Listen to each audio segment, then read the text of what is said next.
Dear students, today we are discuss about common size income statement. Common size income statement ਉਹ statement ਹੁੰਦੀ ਹੈ ਜੀ ਜਿਹਦੇ ਵਿੱਚ ਆਪਾਂ ਨੂੰ ਕੀ ਰੈਵਨਿਊ ਹੋ ਰਹੀ ਹੈ, ਕੀ ਆਪਾਂ ਐਕਸਪੈਂਸ ਕੀਤੇ, ਉਹਨਾਂ ਨੂੰ ਕੀ ਕੀਤਾ ਜਾਂਦਾ ਜੀ, ਸ਼ੋ ਕੀਤਾ ਜਾਂਦਾ। ਸੋ ਕਾਮਨ ਸਾਈਜ਼ ਦੇ ਵਿੱਚ ਆਪਾਂ ਪਹਿਲਾਂ ਹੀ ਪੜ੍ਹ ਲਿਆ ਕਿ ਇਹਦੇ ਵਿੱਚ ਚੇਂਜ ਨਹੀਂ ਫਾਈਂਡ ਆਊਟ ਕੀਤਾ ਜਾਂਦਾ ਜੀ, ਕੀ ਕੀਤਾ ਜਾਂਦਾ, ਪਰਸੈਂਟੇਜ ਫਾਈਂਡ ਆਊਟ ਕੀਤੀ ਜਾਂਦੀ ਆ। ਸੋ ਇਹਦਾ ਪਰਫਾਰਮਾ ਕੀ ਹੁੰਦਾ ਜੀ, ਸਭ ਤੋਂ ਪਹਿਲਾਂ ਰੈਵਨਿਊ ਫਰੋਮ ਆਪਰੇਸ਼ਨਸ, ਮਤਲਬ ਡੇ ਟੂ ਡੇ ਆਪਰੇਸ਼ਨਸ ਤੋਂ ਤੁਹਾਨੂੰ ਜੋ ਵੀ ਰੈਵਨਿਊ ਹੁੰਦੀ ਹੈ ਉਹਨਾਂ ਨੂੰ ਸ਼ੋ ਕੀਤਾ ਜਾਂਦਾ। ਅਗਰ ਕੋਈ ਅਦਰ ਇਨਕਮ ਆ ਜੀ ਉਹਨੂੰ ਸ਼ੋ ਕੀਤਾ ਜਾਂਦਾ। And then total revenue, that means revenue from operations and other income ਨੂੰ ਕੀ ਕੀਤਾ ਜਾਂਦਾ ਜੀ, ਐਡ ਕੀਤਾ ਜਾਂਦਾ। ਦੈਨ ਜੋ ਵੀ ਆਪਣੇ ਕੋਲ ਐਕਸਪੈਂਸਿਸ ਹੁੰਦੇ ਆ, ਲਾਈਕ ਸੈਲਰੀ ਪੇ ਕੀਤੀ, ਆਫਿਸ ਐਕਸਪੈਂਸ ਹੋਏ, ਕਾਸਟ ਆਫ ਮਟੀਰੀਅਲ ਕੰਜ਼ੂਮ ਹੋ ਗਿਆ, ਕਾਸਟ ਆਫ ਗੁੱਡ ਸੋਲਡ ਹੋ ਗਿਆ। ਸੋ ਇਹਨਾਂ ਨੂੰ ਐਕਸਪੈਂਸ ਦੇ ਵਿੱਚ ਸ਼ੋ ਕਰਨਾ ਜੀ। ਨੈਕਸਟ ਤੁਸੀਂ ਕੀ ਕਰੋਗੇ ਜੀ, ਐਕਸਪੈਂਸ ਦਾ ਟੋਟਲ ਕਰਾਂਗੇ। ਦੈਨ ਜੇ ਵੀ ਤੁਹਾਡੇ ਕੋਲ ਟੋਟਲ ਐਕਸਪੈਂਸ ਹੋਣਗੇ ਇਹਨਾਂ ਨੂੰ ਤੁਸੀਂ ਕਿਹਦੇ ਵਿੱਚੋਂ ਲੈਸ ਕਰਨਾ ਜੀ, ਟੋਟਲ ਰੈਵਨਿਊ ਦੇ ਵਿੱਚੋਂ।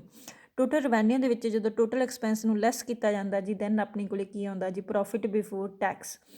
ਪ੍ਰੋਫਿਟ ਬਿਫੋਰ ਟੈਕਸ ਮੀਨਸ ਜੇ ਆਪਣੇ ਕੋਲੇ ਟੈਕਸ ਆ ਜਿਹੜਾ ਇਹਦੇ 'ਤੇ ਨਹੀਂ ਲਗਾਇਆ ਗਿਆ, ਦੈਨ ਤੁਸੀਂ ਪ੍ਰੋਫਿਟ ਬਿਫੋਰ ਟੈਕਸ 'ਤੇ ਜੋ ਵੀ ਤੁਹਾਨੂੰ ਟੈਕਸ ਦਿੱਤਾ, ਲਾਈਕ 30%, 40%, ਦੈਨ ਤੁਸੀਂ ਕੀ ਹੈ ਜੀ, ਟੈਕਸ ਨੂੰ ਪੇ ਕਰਕੇ ਉੱਤੇ ਲਗਾ ਕੇ ਜਿੰਨਾ ਟੈਕਸ ਆ ਜਿਹੜਾ ਲਗਾਇਆ ਹੋਇਆ, ਦੈਨ ਉਹਨੂੰ ਲੈਸ ਕਰਕੇ ਜੀ ਆਪਣੇ ਕੋਲੇ ਕੀ ਆ ਜਾਏਗਾ, profit after tax.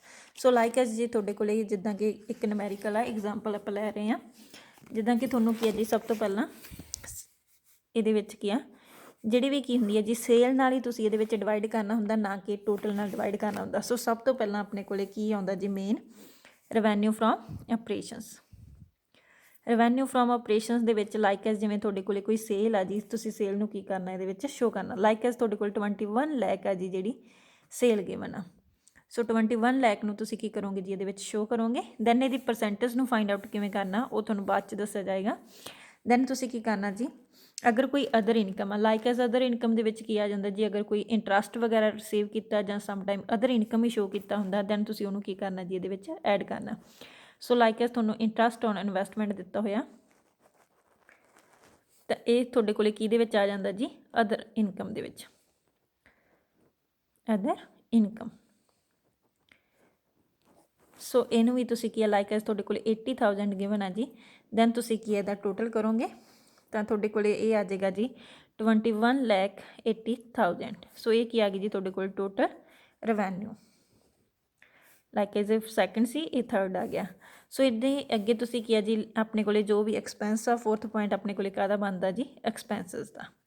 Like as ਤੁਹਾਨੂੰ ਐਕਸਪੈਂਸਿਸ ਗਿਵਨ ਆ ਜੀ, ਤੁਹਾਡੇ ਕੋਲੇ like as cost of good sold ਦਿੱਤੇ ਹੋਏ ਆ 9,90,000 ਦੇ। Other expense like as operating expense ਦਿੱਤੇ ਹੋਏ ਆ, ਦੈਨ ਤੁਸੀਂ ਆਪਰੇਟਿੰਗ ਐਕਸਪੈਂਸ ਦਾ ਪਾਓਗੇ ਤਾਂ ਉਹ ਤੁਹਾਨੂੰ ਦਿੱਤੇ ਹੋਏ ਜੀ 3,90,000। ਸੋ ਐਕਸਪੈਂਸ ਦਾ ਟੋਟਲ ਕੀਤਾ ਤਾਂ ਲਾਈਕ ਐਸ ਆਪਣੇ ਕੋਲੇ ਕਿੰਨਾ ਆਉਂਦਾ ਜੀ, 13,80,000। ਸੋ ਨੈਕਸਟ ਇਹਦੇ ਵਿੱਚ ਆਪਾਂ ਇਹਦੇ ਸਾਹਮਣੇ ਕੀ ਪਾਵਾਂਗੇ ਜੀ, ਟੋਟਲ ਐਕਸਪੈਂਸ। ਨੈਕਸਟ ਕੀ ਫਾਈਂਡ ਆਊਟ ਕਰਨਾ ਹੁੰਦਾ ਜੀ, profit before tax. Profit before tax ਦਾ ਤੁਹਾਨੂੰ ਪਹਿਲਾਂ ਹੀ ਮੈਂ ਪਰਫਾਰਮੇ ਦੇ ਅਕੋਰਡਿੰਗ ਦੱਸਤਾ ਕਿ ਪ੍ਰੋਫਿਟ ਬਿਫੋਰ ਟੈਕਸ ਨੂੰ ਕੱਢਣ ਦਾ ਫਾਰਮੂਲਾ ਕੀ ਹੈ ਜੀ, ਜੋ ਵੀ ਟੋਟਲ ਰੈਵਨਿਊ ਉਹਦੇ ਵਿੱਚੋਂ ਆਪਾਂ ਟੋਟਲ ਐਕਸਪੈਂਸ ਨੂੰ ਕੀ ਕਰ ਦੇਣਾ ਜੀ, ਲੈਸ ਕਰ ਦੇਣਾ। ਲਾਈਕ ਐਸ ਕਿ ਥਰਡ ਦੇ ਵਿੱਚੋਂ ਜਿਹੜਾ ਤੁਸੀਂ ਫੋਰਥ ਆ ਉਹਨੂੰ ਕੀ ਕਰ ਦੇਣਾ, ਲੈਸ ਕਰ ਦੇਣਾ। ਜਿਵੇਂ 20,80,000 ਦੇ ਵਿੱਚੋਂ 13,80,000 ਨੂੰ ਲੈਸ ਕਰਾਂਗੇ ਤਾਂ ਆਪਣੇ ਕੋਲ ਕਿੰਨਾ ਆ ਜਾਂਦਾ ਜੀ, 8 ਲੱਖ।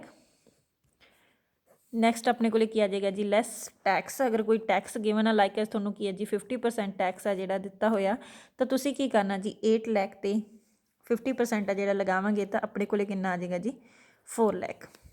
ਸੋ 4 ਲੱਖ ਆ ਜਿਹੜਾ ਇਹਨੂੰ ਲੈਸ ਕਰਾਂਗੇ ਆਪਾਂ, ਤਾਂ 8 ਲੱਖ ਦੇ ਵਿੱਚੋਂ 4 ਲੱਖ ਗਿਆ ਤਾਂ ਆਪਣੇ ਕੋਲੇ ਕਿੰਨਾ ਆਏਗਾ ਜੀ, 4 ਲੱਖ।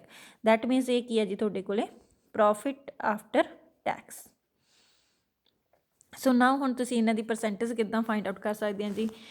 ਜਿਹੜੀ ਕਾਮਨ ਸਾਈਜ਼ ਆਪਣੇ ਕੋਲੇ ਹੁੰਦੀ ਹੈ ਪ੍ਰੋਫਿਟ ਐਂਡ ਲੋਸ ਸਟੇਟਮੈਂਟ, ਇਹਦੇ ਵਿੱਚ ਜਿਹੜੀ ਵੀ ਆਪਣੇ ਕੋਲੇ ਵੈਲਿਊਜ਼ ਗਿਵਨ ਹੁੰਦੀਆਂ, ਚਾਹੇ ਆਪਣੇ ਕੋਲੇ ਐਕਸਪੈਂਸ ਆ, ਚਾਹੇ ਆਪਣੇ ਕੋਲੇ ਪ੍ਰੋਫਿਟ ਬਿਫੋਰ ਟੈਕਸ ਆਇਆ ਜਾਂ ਅਦਰ ਇਨਕਮ ਆ, ਤਾਂ ਇਹਨਾਂ ਸਾਰਿਆਂ ਨੂੰ ਕੀ ਹੈ ਜੀ, ਕਿਹਦੇ ਨਾਲ ਡਿਵਾਈਡ ਕਰਨਾ ਹੁੰਦਾ, ਸੇਲ ਦੇ ਨਾਲ। Sale means revenue from operation, ਜੋ ਵੀ ਤੁਹਾਡੇ ਕੋਲੇ ਹੋਏਗਾ ਉਹਦੇ ਨਾਲ ਕੀ ਹੈ ਜੀ ਤੁਸੀਂ ਡਿਵਾਈਡ ਕਰਨਾ। ਲਾਈਕ ਐਸ ਆਪਣੇ ਕੋਲੇ revenue from operations, like S means sale ਆ ਜਿਹੜੀ ਤੁਹਾਡੇ ਕੋਲੇ ਕਿੰਨੀ ਸੀ ਜੀ, 21 ਲੱਖ ਆ, ਤਾਂ 21 lakh divide by 21 lakh into 100, 100 ਆ ਜਾਏਗਾ। 80,000 ਡਿਵਾਈਡ ਬਾਈ 21 ਲੱਖ ਇੰਟੂ 100, 3.81 ਆ ਜਾਏਗਾ। 21,80,000 divide by 21 lakh, that means ਤੁਹਾਡੇ ਕੋਲ ਕਿੰਨਾ ਆਏਗਾ ਜੀ, 103.81। ਨੈਕਸਟ ਜੀ 9,90,000 ਨੂੰ ਆਪਾਂ ਕਿਹਦੇ ਨਾਲ ਡਿਵਾਈਡ ਕਰਨਾ, ਸੇਲ ਨਾਲ, ਤਾਂ 21 ਲੱਖ ਇੰਟੂ 100 ਅਤੇ ਤੁਹਾਡੇ ਕੋਲ ਕਿੰਨਾ ਬਣਦਾ ਜੀ 47.14। Same as 3,90,000 divide by 21 lakh ਤਾਂ ਤੁਹਾਡੇ ਕੋਲ ਕੀ ਹੈ ਜੀ 18.57। ਸੋ ਇਹਨਾਂ ਸਾਰੀਆਂ ਦੀਆਂ ਇੱਦਾਂ ਕੀ ਹੈ ਜੀ ਤੁਸੀਂ ਕੈਲਕੂਲੇਸ਼ਨਾਂ ਜਿਹੜੀਆਂ ਫਾਈਂਡ ਆਊਟ ਕਰਕੇ ਈਜ਼ਲੀ ਕੀ ਕਰ ਸਕਦੇ ਹਾਂ ਜੀ ਪਰਸੈਂਟੇਜ ਨੂੰ ਫਾਈਂਡ ਆਊਟ ਕਰ ਸਕਦੇ ਹਾਂ। ਸੋ ਲਾਈਕ ਜਿਵੇਂ ਆਪਣੇ ਕੋਲ ਕੀ ਹੈ ਜੀ 4 ਲੱਖ ਨੂੰ 21 ਲੱਖ ਨਾਲ ਡਿਵਾਈਡ ਕੀਤਾ ਇੰਟੂ 100 ਤਾਂ ਤੁਹਾਡੇ ਕੋਲ ਕਿੰਨਾ ਆ ਜਾਂਦਾ ਜੀ ਇਹ 19.05। ਸੋ ਦੈਨ ਆਪਣੇ ਕੋਲ 4 lakh divide by 21 lakh into 100 19.05। So ਇੱਦਾਂ ਕੀ ਹੈ ਜੀ ਤੁਸੀਂ common size profit and loss statement ਦੇ ਈਜ਼ਲੀ ਜਿਹੜੇ ਸਮ ਆ ਜੀ ਸੋਲਵ ਕਰ ਸਕਦੇ ਹੋ। Thank you.